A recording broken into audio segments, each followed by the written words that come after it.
मित्रांनो, महाराष्ट्र राज्य विधानसभेच्या निवडणुकीसाठी 20 नोव्हेंबर रोजी मतदान पूर्ण झाले असून 23 नोव्हेंबर रोजी विधानसभेच्या निवडणुकीची मतमोजणी होणार आहे.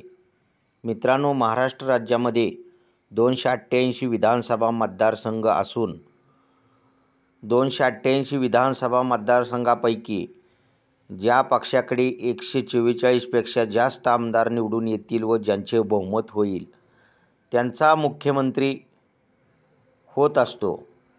मित्रांनो, ज्या पक्षाकडे बहुमत असेल त्या पक्षाचा मुख्यमंत्री होत असतो. त्यामुळे मित्रांनो, 23 नोव्हेंबर रोजी महाराष्ट्र राज्य विधानसभेच्या निवडणुकीची मतमोजणी सुरू होणार आहे. त्यावेळेस मित्रांनो, ज्या पक्षाकडे 144 पेक्षा जास्त आमदार निवडून येतील त्या पक्षाचा मुख्यमंत्री होईल. मित्रांनो, सध्या मुख्यमंत्री पदावरून रस्सीखेच सुरू झाल्याचे दिसत असून अनेक जणांना आपणच मुख्यमंत्री व्हावे असे वाटत असते.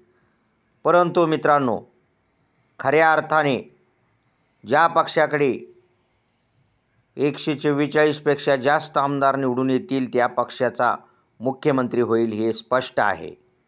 23 नोव्हेंबर नंतरच समजू शकेल.